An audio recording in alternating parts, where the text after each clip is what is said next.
अर्थात हुआ शिवम कल्याणम ददातीति शिवदम। जो हमें कल्याण प्रदान करने वाली कथा है वह श्रीमद् भागवत महापुराण की कथा है,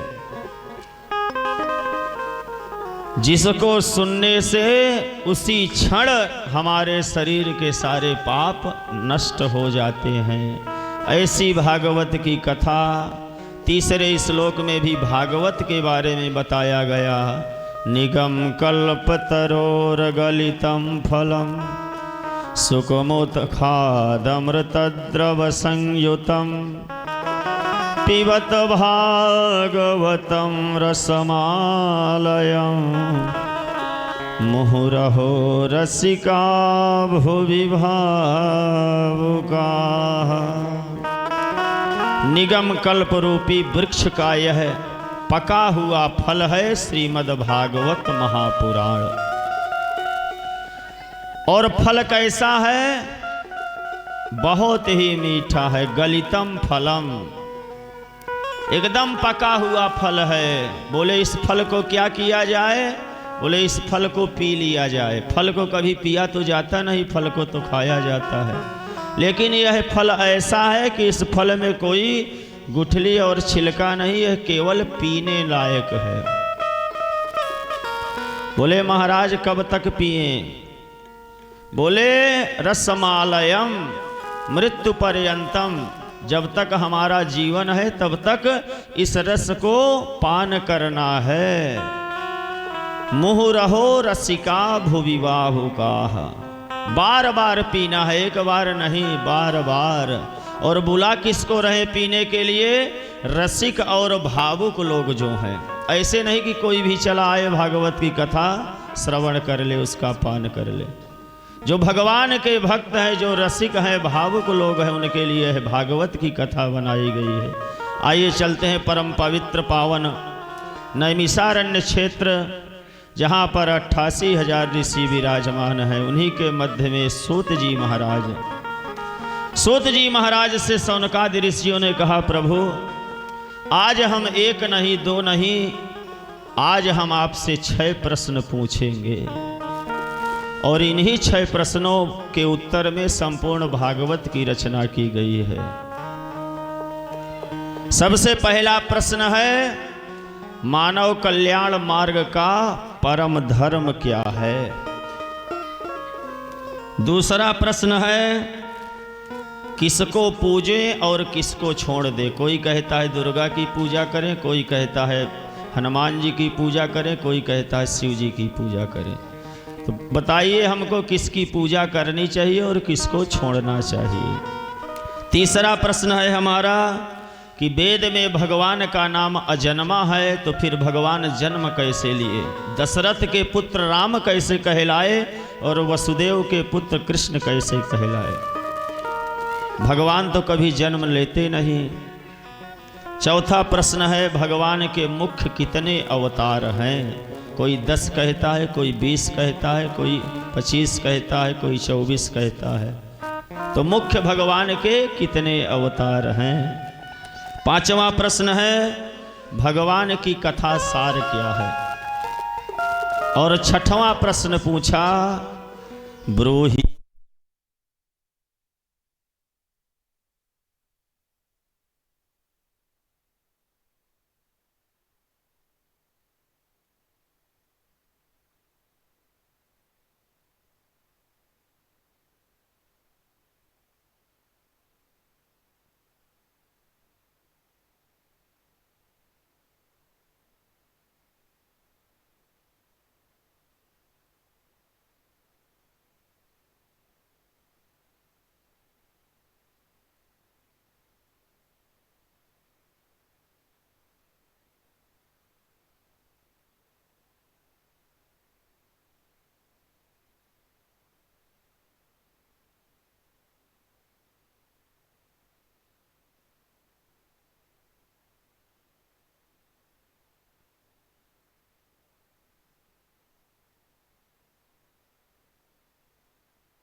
श्री राधे, जय श्री राधे, जय श्री राधे। बोले वृंदावन बिहारी लाल की जय हो। छठवां प्रश्न पूछा सूत जी से शौनकादि ऋषियों ने। ब्रूहि योगेश्वरे कृष्णे ब्रह्मण्ये धर्मवर्मणे स्वाम काष्ठा मधुनोपेते धर्मः कं शरणं गतः। बोले आप जिसे धर्म कहते हैं, जब भगवान सारी लीला समाप्त करके यहाँ से चले जाते हैं तो फिर वह धर्म किसकी शरण में जाता है। इन 6 प्रश्नों को सूत जी से शौनकादि ऋषियों ने पूछा। सूत जी ने कहा कि मैं आपके प्रश्नों का उत्तर अवश्य दूंगा, उसके पहले अपने गुरुदेव का स्मरण कर लो। सूत जी महाराज के गुरु हैं व्यास जी, लेकिन व्यास के जो पुत्र हैं सुखदेव जी, उनको भी सूत जी महाराज गुरु ही मानते हैं। यम प्रव्रजन्तमनुपेतमपेत कृत्यम द्वैपायनो विरह कातरया जुहाव पुत्रेति तन्मयतया तरवोऽभिनेदुस् तं सर्वभूत हृदय मुनिमानतोस्मि।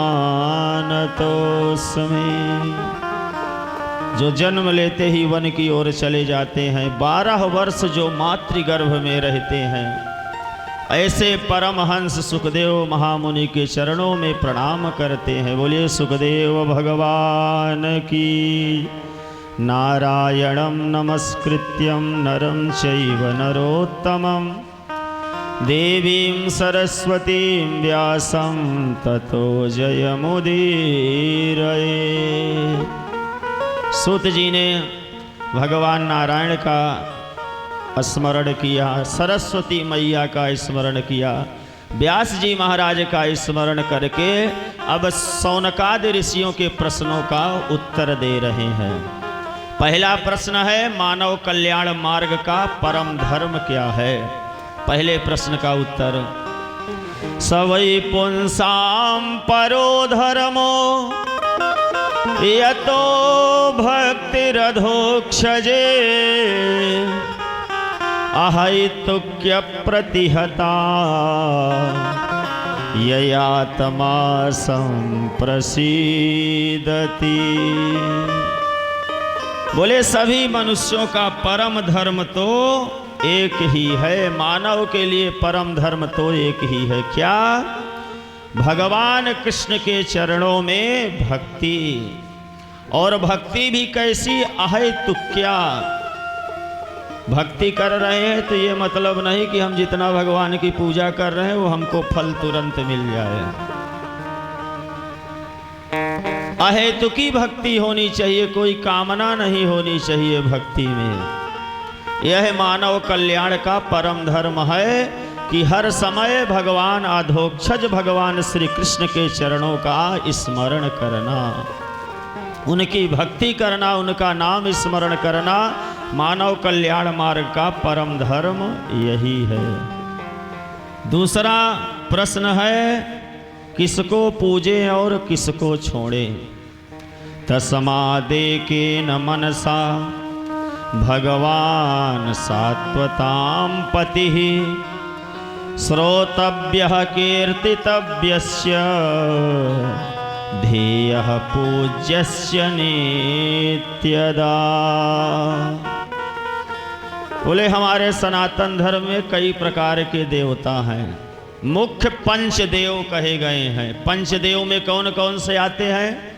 गणेश जी, विष्णु, शिव, दुर्गा और सूर्य, ये अनादि देव है पंचदेव। फिर इसके बाद भी कई देवता हैं, हनुमान जी हैं, राम जी हैं। आप में जिसका मन लग जाए, आपको अगर अच्छे लगते हैं राम जी तो राम जी को ही आप अपना इष्ट बना ले। सामने मिला कृष्ण जी का मंदिर तो ऐसा नहीं है कि कृष्ण हमारे इष्ट नहीं है तो उनको प्रणाम नहीं करना है, उनको भी प्रणाम करना है, लेकिन उनके रूप में भी भगवान कृष्ण को ही देखना है, राम को ही देखना है। किसी को भी अपना इष्ट बनाए और सभी देवताओं का सम्मान करें। तीसरा प्रश्न है भगवान का वेद में नाम अजन्मा है तो भगवान फिर जन्म कैसे लिए? तो कहते हैं भगवान कभी जन्म नहीं लेते हैं। भगवान क्या होते हैं? प्रकट होते हैं। भगवान कभी गर्भ में नहीं जाते हैं। गर्भ में हम लोग जाते हैं जैसे जीवात्मा। परमात्मा कभी गर्भ में नहीं जाता। भगवान तो प्रकट होते हैं। है ना रामचरितमानस में, भय प्रकट कृपाला दीन दयाला कौशल्या हितकारी। भगवान तो प्रकट हो जाते हैं। जहाँ भक्त उनको प्रेम से भाव से याद किए वहीं पर भगवान प्रकट हो गए। चौथा प्रश्न है, भगवान के अवतार कितने हैं मुख्य? तो भागवत में भगवान के मुख्य 24 अवतार बताए गए हैं। पहला अवतार है सएव प्रथमं देवः कौमारं सर्गमास्थितः चचार दुश्चरं ब्रह्मा ब्रह्मचर्यमखंडिता। भगवान के 24 अवतारों में पहला अवतार है सनक सनंदन सनातन सनत कुमार। ब्रह्मा जी के यह पहले पुत्र पैदा हुए। भगवान का प्रथम यह अवतार है। द्वितीयं तो भवायस्य रसातलगतां महीम् उद्धरिष्यनुपादत्त यज्ञेशः सौकरं वपुः। दूसरा अवतार भगवान ने वाराह का अवतार लिया, जो पृथ्वी को रसातल में ले गया था। हिरण्याक्ष जैसे राक्षस ने उस पृथ्वी को वाराह रूप लेकर के भगवान ने पुनः स्थापित किया। तृतीय ऋषि सर्गम चा देवर्षित्वमुपेत्य सह तंत्रम शाश्वतमाचष्ट नैष्कर्म्यं कर्मणां यतः। तीसरा अवतार भगवान का नारद जी का है। नारद जी के भी भगवान के अंश अवतार हैं। चौथा अवतार भगवान का नर नारायण का है, जो जगत के कल्याण के लिए निरंतर तपस्या में लगे हुए हैं। पांचवा अवतार भगवान का कपिल मुनि भगवान का है। छठवां अवतार भगवान का अनुसूया और अत्रि मुनि के यहाँ दत्तात्रेय भगवान के रूप में अवतरित होते हैं। सातवां अवतार भगवान का यज्ञ नारायण का अवतार है। रुचि प्रजापति के यहाँ प्रसूति के गर्भ से भगवान यज्ञ नारायण का प्रादुर्भाव हुआ। आठवां अवतार अष्टमे मेरुदेव्या तो नाभिर्जात उरुक्रमः दर्शयन वर्त्मधीराणां सर्वाश्रम नमस्कृता। आठवां अवतार भगवान का मेरुदेव्या नाम की स्त्री के गर्भ से भगवान का ऋषभ देव का अवतार होता है।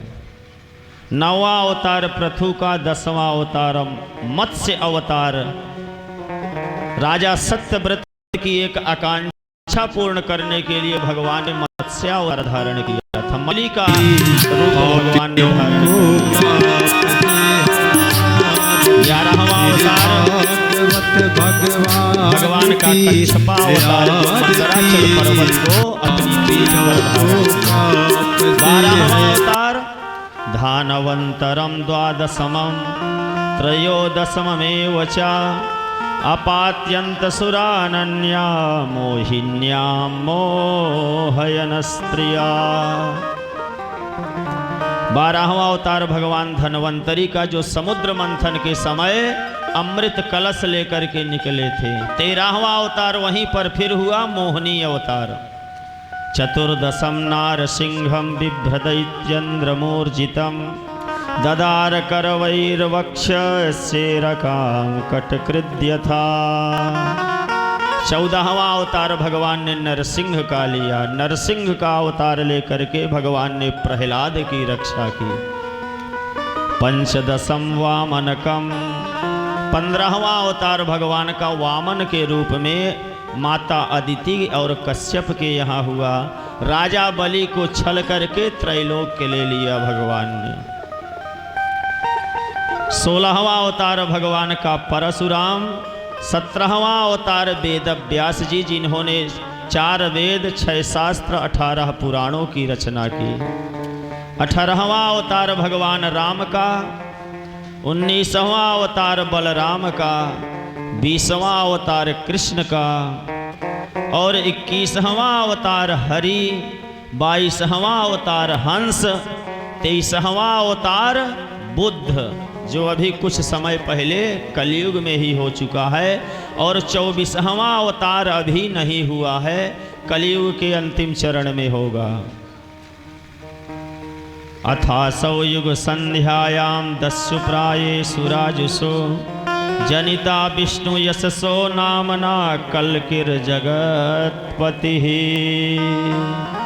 जब शूद्रों का राज्य हो जाएगा इस भारत भूमि पर, शूद्र वेद पढ़ने लगेंगे, उस समय भगवान का विष्णु यश नाम के ब्राह्मण के यहाँ कुंवारी कन्या के गर्भ से भगवान का 24वां अवतार कल्कि अवतार होगा।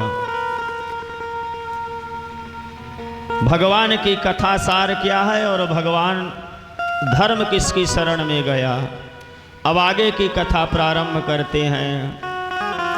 सूत जी से शौनकादि ऋषियों ने पूछा, महाराज यह परीक्षित कौन है?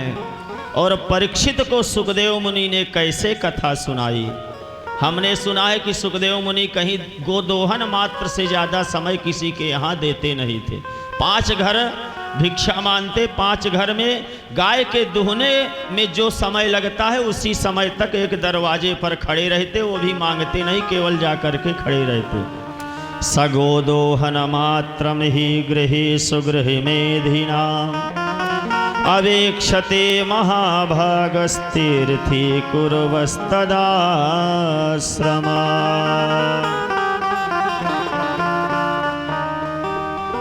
सूत जी ने कहा, ऋषियों, द्वापरे समनुप्राप्ते तृतीये युग पर्यये जातः पाराशराद्योगी वासव्याम कलया हरे।